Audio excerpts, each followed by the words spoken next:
Hi friends, எல்லோரும் எப்படி இருக்கீங்க? நான் தான் உங்கள் தீனா திலகா. டுடே வந்துட்டு தக்காளி ஊறுகாய் அப்படின்னு செய்ய போகிறோம். அந்த தோசை சாதத்துக்கு எல்லாத்துக்குமே நீங்கள் சாப்பிட்டுக்கலாம். ரொம்ப ஈஸியான டிஷ். வாங்க வீடியோக்குள்ளே போகலாம். தக்காளி ஊறுகாய்க்கு தக்காளி நல்லா கழுவி வச்சுக்கலாம் ஃப்ரெண்ட்ஸ். சின்ன சின்னதாக கட் பண்ணி நம்ம வச்சுக்கலாம். நெக்ஸ்ட்டு வெந்தயம் கடுகு சேர்த்து நல்லா பொன்னிறமாக வறுத்து பொடி பண்ணி வச்சுக்கலாம். ஊறுகாய்க்கு முக்கியமான பொருள் இதுதான் ஃப்ரெண்ட்ஸ். நெக்ஸ்ட்டு கடாயில் எண்ணெய் ஊற்றிக்கலாம். ஊறுகாய்க்கு நிறைய எண்ணெய் ஊற்றினா தான் ரொம்ப நாள் கெட்டு போகாமல் இருக்கும் ஃப்ரெண்ட்ஸ். நெக்ஸ்ட்டு நான் பூண்டு மிளகாய் கருவேப்பிலை ஆட் பண்ணியிருக்கேன். பூண்டு நிறையா சேர்த்துக்கோங்க. நல்லா எண்ணெயில் நிறைய நல்லா வணக்கிக்கலாம். அப்போ தான் சாப்பிடும்போது டேஸ்டியாக இருக்கும்.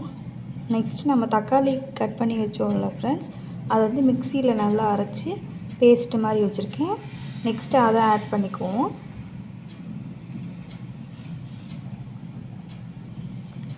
அடுத்தது நம்ம பொடி பண்ணி வச்சுருந்தோம்ல வெந்தயம், அந்த பொடியை ஆட் பண்ணிக்கலாம். தேவையான அளவு வரமிளகாய் காரத்துக்கு ஏற்ற மாதிரி போட்டுக்கலாம்.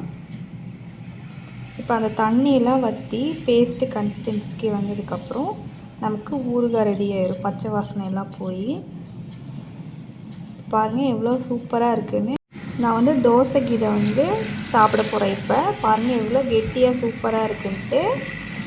நீங்களும் வீட்டை ட்ரை பண்ணி பார்த்துட்டு எப்படி இருக்குதுன்னு சொல்லுங்கள். நம்ம ரொம்ப நாளைக்கு ஸ்டோர் பண்ணி ஃப்ரிட்ஜில் வச்சுக்கலாம். பாய். லைக் பண்ணி ஷேர்